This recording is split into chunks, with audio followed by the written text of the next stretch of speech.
What's up, everyone? Welcome to the channel. Today I'm going to talk about minimum and maximum armor damage. This is something that we've had in Warzone 2 for a while now, and I've covered it before, but in this patch, so patch 3.5 just came out, which came with Warzone Ranked, as well as a bunch of normal weapon changes.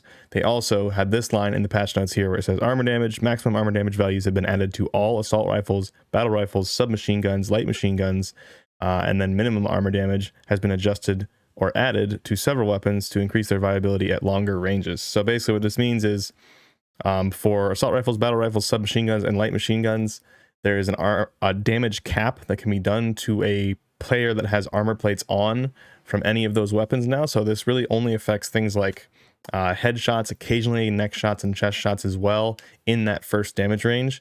So yesterday I went in and tested all of this myself in private matches and got all the values, and we're going to go over that today. I'll show you the values and talk about how it's integrated into TGD. As always, if you guys like the content, don't forget to drop a sub. Usually like 50% of the people that watch these videos aren't subscribed. It doesn't cost you anything, helps me out.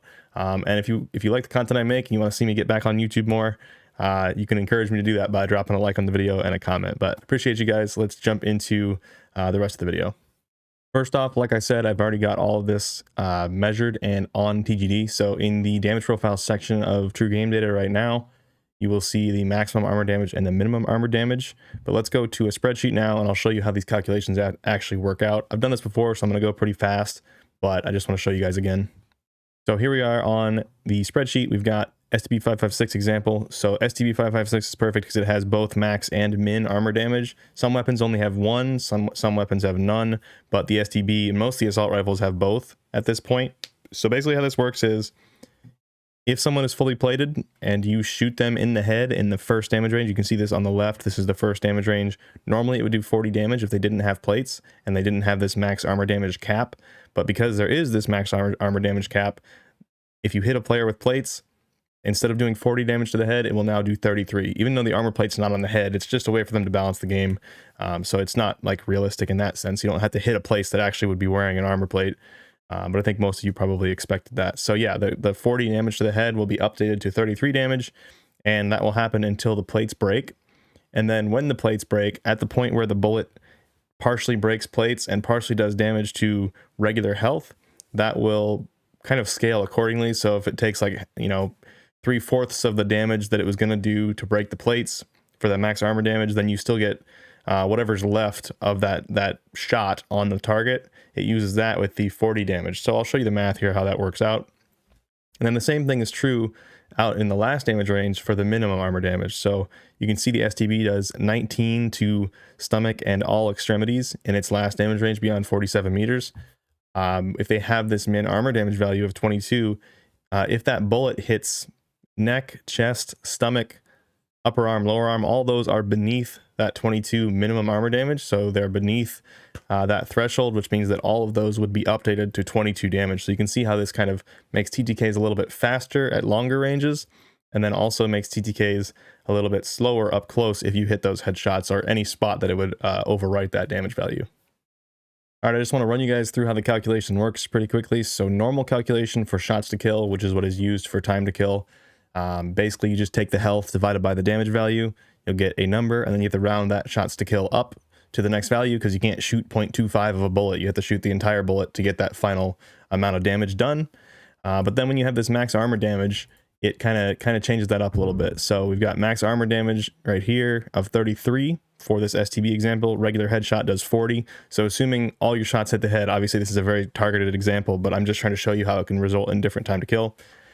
A target that has 250 health would have 150 plate health and 100 regular health. So the shots to break the plates would be that plate health divided by the plate damage, which is the maximum armor damage since it's lower than the regular headshot.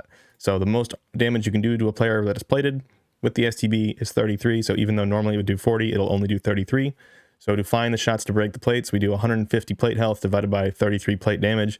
We get 4.5455.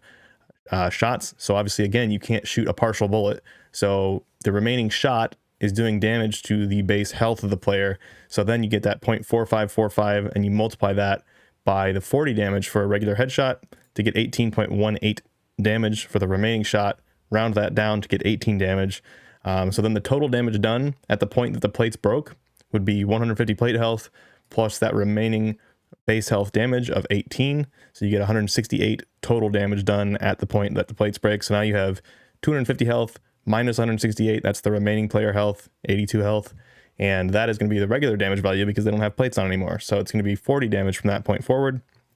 So to get shots to kill for that remaining health, it's just 82 divided by 40 damage. You get 2.05 shots to kill. Can't have 0.05 of a bullet. So you have to shoot that whole extra bullet to get up to 3 shots to finish that player if they're all headshots.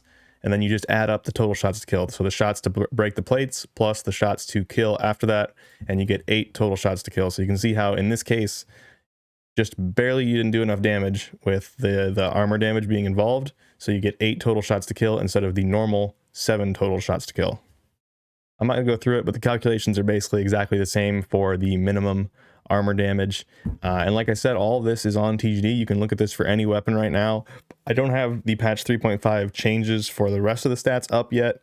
That's going to be coming very soon. I'll probably start testing that right after I get this video out.